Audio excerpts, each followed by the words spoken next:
하나님 말씀 마가복음 1장 16절로 20절 말씀입니다.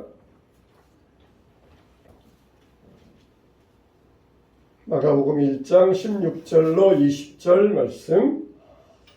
자, 우리 한 목소리로 시작. 갈릴리 해변으로 지나가시다가 시몬과 그 형제 안드레가 바다에 그물 던지는 것을 보시니 그들은 어부라. 예수께서 이르시되 나를 따라오라. 내가 너희로 사람을 낚는 어부가 되게 하리라 하시니 곧 그물을 버려두고 따르니라. 조금 더 가시다가 세베대의 아들 야고보와 그 형제 요한을 보시니 그들도 배에 있어 그물을 깁는데 곧 부르시니 그 아버지 세베대를 품꾼들과 함께 배에 버려두고 예수를 따라가니라. 아멘. 하나님 나라는 미래형이고 현재형이고 과거형이다. 그래서 이미와 아직 사이에 우리가 그 중간에 살고 있다. 우리가 나라가 든든하려면은 뭐가 있어야 되냐면은 군대가 있어야 돼요. 군대. 나라가 든든하려면은 군대가 있어야 됩니다. 군대가 없으면은 이웃 나라에서 얕잡아 봅니다. 그래가지고 언제든지 쳐들어와가지고 자기 영토로 부속하려고 옆 나라에서 호시탐탐 엿보게 됩니다. 하나님 나라에도 군대가 필요해요. 군인들이 필요해요. 소리는 군병들입니다. 예수님의 군병이에요. 그래서 예수님께서 하나님 나라의 군인들로 쓰기 위하여서 제자들을 부르셔요. 바로 이 제자들을 부르신 것은 바로 하나님 나라의 군인으로 부르신 것입니다. 우리가 부름받은 것은 바로 하나님 나라의 군인들로 부름받은 것이에요. 그래서 하나님 나라의 제자로서 부름받았는데, 그러면은 우리 예수님은 어떤 사람들을 제자로 부르시느냐? 오늘 우리가 부름받은 제자들을 보면서 우리들도 주여 예수님의 손에 부름받아서 하나님의 군인들로 쓰임받기 원합니다. 이런 마음으로 기도하시기를 축원합니다. 첫째로 보니까 예수님이 부른 사람들은 특별한 사람, 아주 뛰어난 사람, 이런 사람들이 아니라 예수님이 부르신 사람들은 아주 평범하고 보통 사람들이었습니다. 예수님께서 군인들로 혹은 하나님 예수님의 제자로 부르시면서 아주 뛰어나고 지식도 있고 집안도 있고 공부도 많이 하고 그렇게 뛰어난 사람들을 부르신 것이 아니에요. 그냥 우리가 시장 가서 거리에 가서 언제든지 만날 수 있는 그런 아주 평범한 사람들로 예수님은 부르셨다는 것이에요. 그래서 사도 바울이 고린도 교회에 가서 전도하면서도 봐라, 너희 부름받은 자들을 보아라, 옆 사람들을 보아라. 우리 가운데 문벌 좋은 자도 많지 아니하고 지식인도 많지 아니하고 재벌도 많지 아니하고 우리는 다 평범한 사람들에 불과한 사람들이지만 하나님이 우리를 특별히 사랑하여 주셔서 우리를 불러주셨느니라. 그러면서 그 예수님의 부르심에 감사하라고 명령하고 있어요. 우리가 하나님 나라의 군인들로 부름받았다는 것은 얼마나 큰 특권인지 우리가 감사해야 될 일이에요. 근데 우리가 특별하고 지식이 많고 재벌이고 남들보다 잘하는 게 있어서 부름받은 것이 아니라 그냥 보통 사람, 평범한 사람들로서 예수님께 부름받았다는 것입니다. 제자들도 보면은 배경이 각각 달라요. 어떤 사람은 어부, 어떤 사람은 농부, 어떤 사람은 또 세리, 어떤 사람은 열심당원, 그게 있어요. 그러니까 이들에게 보면은 정치적인 성향도 다르고 직업도 다르고 고향도 다르고 공통점은 없어요. 다 다릅니다. 나이도 차이가 많아요.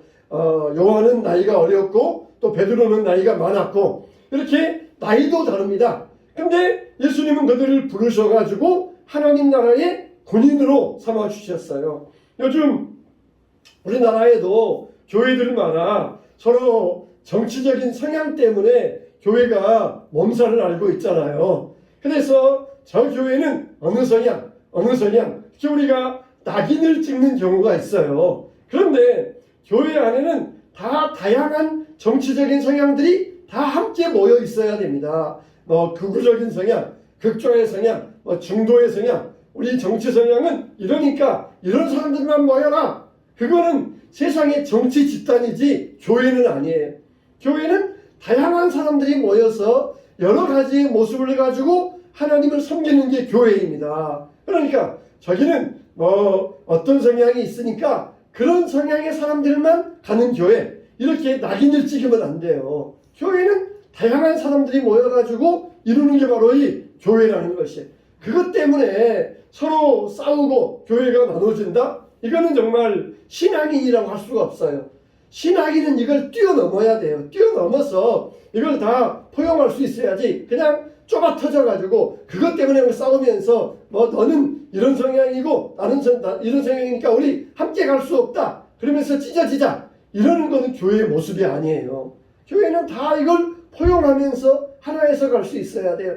정말 예수님 제자 중에 열심당원들, 이런 이 극좌적인 성향 사람들, 이런 사람도 있었고, 세리, 이건 또 그 우파들, 나라 로마의 동조한 이런 애국노들, 이런 사람들과 함께 있으면서 교회를 세우고 하나님을 섬기면서 예수님의 제자가 되었던 것입니다. 그래서 우리나라도 이렇게 정치적인 성향 때문에 몸살을 앓고 있지만은 이것 때문에 우리가 서로 다투거나 분열되어서는 안 돼. 극복할 수 있어야 되고 하나가 될 수 있어야 됩니다. 이렇게 예수님은 어떤 면에 있어서는 우리보다 못한 사람들, 아주 그냥 초등학교도 제대로 못 나오고 어부생활하면서 이런 사람들을 부르셔가지고 하나님의 제자로 삼으셨다는 것입니다. 이렇게 우리는 정말 평범한 사람들이지만 예수님께서 우리를 불러주셨다는 것이에요. 뭘 보고? 미래의 가능성을 보고, 현재의 모습을 본 게 아니라 미래의 가능성을 보고 우리를 불러주셨다는 것이에요. 싸우는 사람들은 뭘 가지고 싸우느냐? 사람이 변하느냐 변치 않느냐 이걸 가지고 또 막 논쟁을 합니다. 그래가지고 사람은 변할 수 있다 이런 파와 사람은 절대 안 변한다 이런 파가 있어요. 그래서 사람은 변한다 안 변한다 이런 파가 있는데, 우리가 엄밀하게 성경적으로 보면 사람은 변하게 되어 있어요.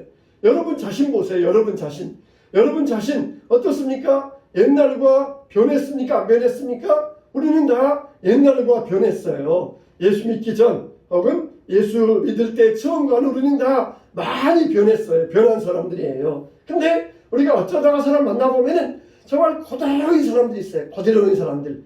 그런 사람들 보면은 사람은 정말 죽어도 안 변하는구나 그렇게 판단하기도 하는데, 여러분 자신을 보면은, 우리 자신 보면은 사람이 변할 수 있다는 것을 우리가 알잖아요. 그래서 예수님께서는 우리의 현재 모습을 보시고 부르신 것이 아니라 미래의 가능성을 보시고 우리를 불러주셨다는 것이에요. 얼마든지 성령 안에서 사람은 변하게 되어 있습니다. 제자들도 그렇게 아주 그냥 어부고 농부고 세리고 열심당원이고 그런 여러 가지 색깔이 있었지만은 다 변해요. 다 변해가지고 복음을 위해서 헌신적으로 순교할 정도까지 변화된 사람이었어요. 우리는 변할 수 없다. 사람은 안 변한다. 그런 생각을 버려야 돼. 사람은 성령 안에서 변한다. 새로워진다. 보통 사람도 성령님 안에 있으면은 특별한 사람이 될 수가 있어요. 그래서 예수님은 우리를 현재의 모습을 보시고 부르신 것이 아니라 미래의 가능성을 보시고 우리를 불러주셨다는 것입니다. 그래서 하나님은 이렇게 한 사람 한 사람에게 많은 가치를 두고 보셔요.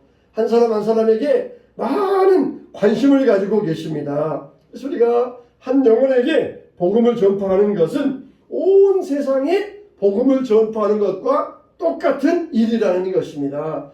하나님께서 우리와 같이 평범하고 보통 사람들을 불러주셨다는 것에 감사하는 여러분 되시기를 축원합니다. 두 번째, 예수님은 어떤 사람 불렀느냐?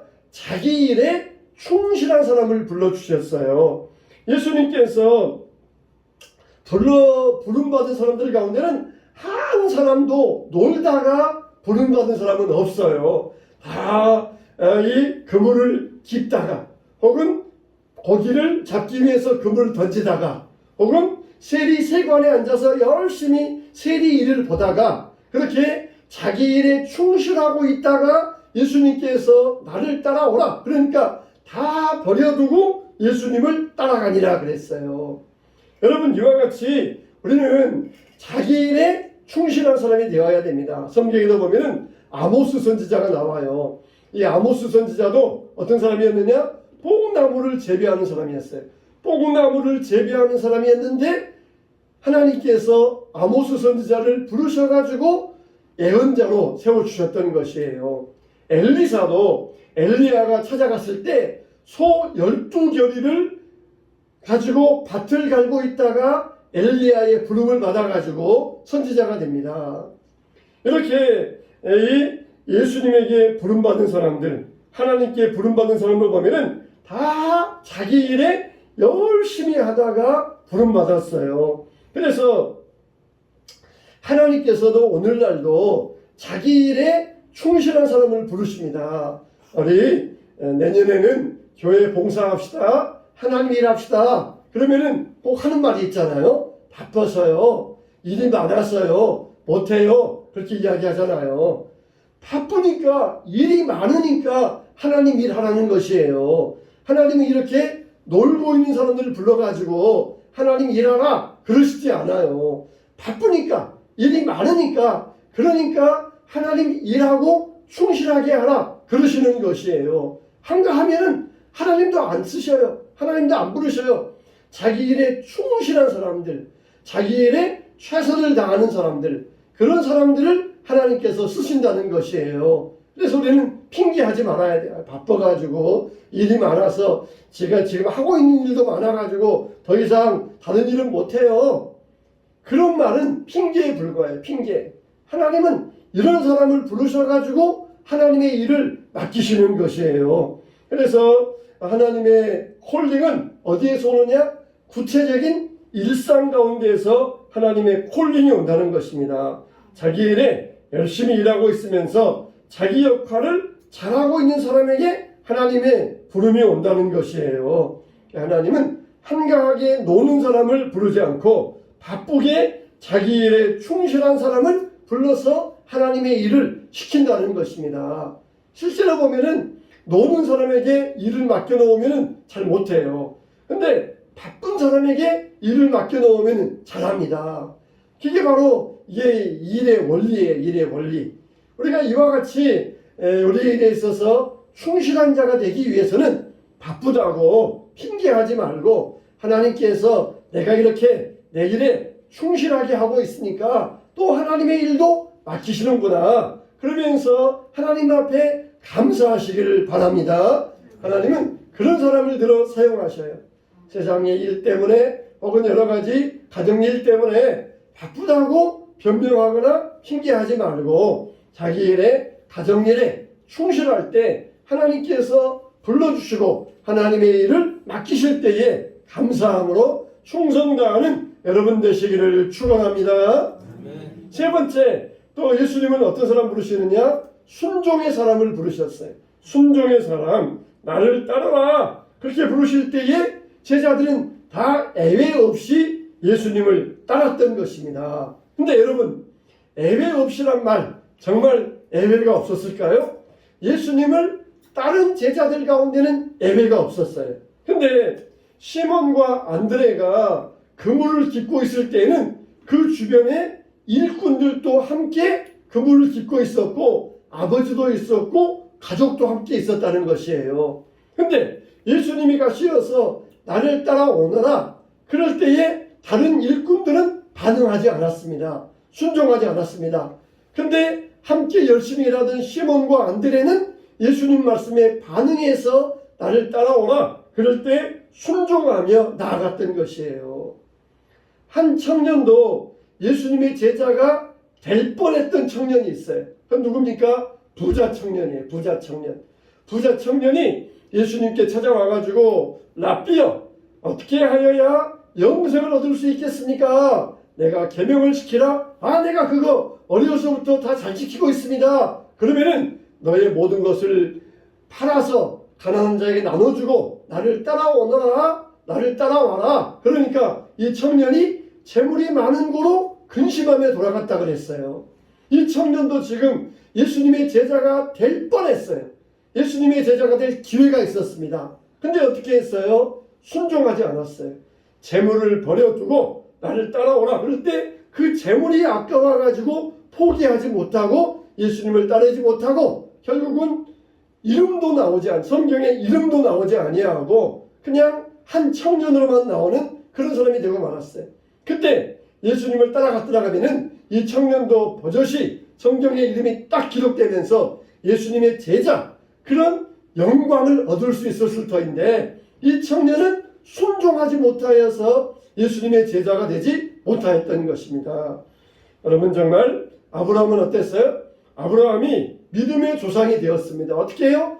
그가 하나님께서 부르셨을 때 본토, 친척, 아비 집을 떠나 갈 바를 알지 못하고 떠났더라 그랬어요. 제가 저는 그런 상상을 해봐요. 정말 하나님께서 그 많은 사람 중에서 아브라함 한 사람만 부르셨을까요? 저는 그런 생각을 해봐요. 그 외에도 아마 여러 사람들을 불렀을 거예요. 근데 여러 사람들은 뭐예요? 나 가기 싫어요. 여기 갈대아우로 편하고 집도 좋고 여기에 친척도 있고 내가 그동안 평생 이루기던 게 여기 있는데 이걸 버리고 알지도 못하는 곳으로 떠나라고요? 나는 그렇게 못해요. 그러면서 많은 사람들이 거절했을 것입니다. 그러나 아브라함은 하나님의 명령 받았을 때에 주저없이 순종하며 떠났던 것이에요. 하나님은 오늘날도 마찬가지예요. 많은 사람들을 부르고 계십니다. 그러나 그 말씀에 진정으로 순종한 사람은 많지 않다는 것입니다. 부자 왕이 큰 잔치를 벌여놓고 다 동네 사람들 와서 마음껏 마시고 드시기 바랍니다. 불렀는데 사람들이 안 왔다는 것이에요. 아니 잔치 벌렸다는데 먹으러만 오라는데 안 왔어요. 여러분 천국이 얼마나 좋습니까? 믿기만 하면은 천국 갈 수 있다. 하나님 나라 백성 될 수 있다. 이건 잔치보다 더 좋은 거예요. 이게 그래서 우리가 천국 잔치라고 그러잖아요. 근데 사람 어떻습니까? 안 와요. 안 와. 믿지를 못합니다. 오지 않습니다. 왜 그래요? 불순종하니까. 순종하지. 그래 우리는 하나님 말씀에 순종하여서 예수님 믿으면 이렇게 좋은 게 있구나. 나도 예수 믿고 천국 가야 되겠다. 그러면서 순종하며 나온 사람들이 바로 여기 앉아있는 저와 여러분인 것입니다. 하나님은 누구를 사용하셔요? 순종하는 사람을 사용하셔요. 순종하는 사람들을 사용하셔요. 특히 그 가운데 계산적이지 않는 사람, 이익타산을 따지지 않는 사람. 지금 예수님께서 나를 따라오라 하셨을 때에 배와 그물을 버려두고 어떤 면에서 세리 마태는 베드로보다 더 포기하기가 어려웠을 것이에요. 세리가 되기 위해서 어려운 공무원 시험을 치러야 되고 또 그렇게 어렵게 지금 수입도 많이 얻고 있는데 그걸 포기하고 예수님을 따라가야 된다? 그랬을 때에 아마 심하게 갈등이 있었을 것이에요. 또 세리 마태가 세관에 앉아있을 때 마태만 앉아있었을까요? 그 옆에도 아마 세관원들이 많이 있었을 것이에요. 여러분 세무서에 가면은 세무 직원이 한 사람뿐입니까? 수십 명의 세무 직원이 있잖아요. 마찬가지로 마태가 세관에 앉아있을 때에도 아마 많은 사람들이 세리들이 앉아있었을 것이에요. 근데 오직 마태만 예수님 말씀에 순종하여서 세리의 직업을 버려두고 예수님을 따라갔던 것이에요. 이게 바로 순종의 사람을 예수님은 쓰신다는 것을 볼 수 있어요. 천하 없어도 순종하지 아니하면은 쓰임 받을 수가 없습니다. 순종하는 사람. 자, 이곳에 함께 있으면서 우리가 순종하기 때문에 예수님이 우리에게 말씀하고 계시는 것이에요. 우리에게 하나님 말씀을 들려주고 계시는 것입니다. 버려두고 떠나니라. 버려두고 떠나니라. 버리지 못한 사람들은 떠나지 못했어요. 예수님을 따르지 못했어요. 우리가 예수님을 따라가기 위해서는 버릴 것은 버리고 포기할 것은 포기해야 됩니다. 그리고 순종은 즉각적이 되어야 돼요. 즉각적이. 예수님은 지나가시다가 마태를 보시고 나를 따라오너라 그랬어요. 지나가시다가 지나가버리면 그만이에요. 근데 세리 마태는 즉시 버려두고 예수님을 따랐다는 것입니다. 우리의 순종도 즉각적인 순종이 되어야 돼요. 그래서 이렇게 우리가 예수님을 따라갈 때 포기할 수 있어야 돼요. 우리는 무엇을 버리고 예수님을 따라왔습니까? 이 시간 여러분들은 무엇을 포기하고 이 자리에 앉아와 있습니까? 편안하게 있을 그것을 포기하고, 그리고 우리가 세상에서의 즐거움을 포기하고 세상 친구와의 만남을 포기하고 주님 앞에 나온 줄로 믿습니다. 하나님께서 포기하고 따라온 사람들을 주님은 좋은 것으로 더해 주셔요. 우리가 포기하면은 포기한 만큼 하나님은 우리에게 좋은 것으로 더하여 주십니다. 천국은 마치 밭에 감추인 보화와 같다 그랬어요. 그래서 보화를 발견하니까 그것을 감추어 두고 자기 집에 가서 재산을 다 팔아서 그 밭을 샀느니라. 그러니까 밭에 감추인 보화도 자기 것이 되었어요. 이거는 그건 이 밭주인 것인데 왜 소작인이 밭을 사가지고 그것을 자기 것으로 취하느냐? 그거는 법적으로 잘못되었다. 그걸 말하기 위함이 아니라 정말 이 사람이 밭을 사기 위하여서 자기의 전 재산을 포기했다. 그걸 여기에서 강조를 두고 있어요. 포기하지 않으면 아무리 좋은 보화가 있어도 그거는 자기 것이 될 수가 없어요. 세상을 포기하지 않으면 천국의 보화가 있어도 천국을 내가 얻을 수가 없습니다. 세상을 내려놓고 세상을 포기해야만 천국을 얻을 수가 있어요. 그냥 두 손에 이 가득 흙을 쥐고 있으면서 맛있는 것을 주는데 흙을 버리고 손을 깨끗하게 씻어야 맛있는 것을 받을 수 있어요. 근데 흙장하기 하는 게 즐거워가지고 흙을 포기하지 못하면 맛있는 음식을 받을 수가 없어요. 우리는 천국을 얻기 위하여서 세상 것을 내려놓을 수 있어야 돼요.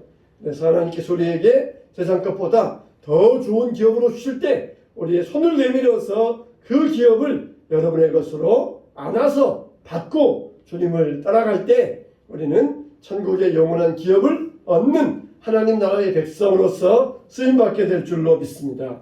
오늘도 이와 같이 예수님의 제자의 사람으로서 제자로서 정말 즉각적으로 순종하고 포기하고 주님을 따라가면서 주님이 우리에게 사명 맡기고 일을 맡길 때에 즉각적으로 순종하면서 주의 일에 앞장서는 저와 여러분 되시기를 주님의 이름으로 축원합니다.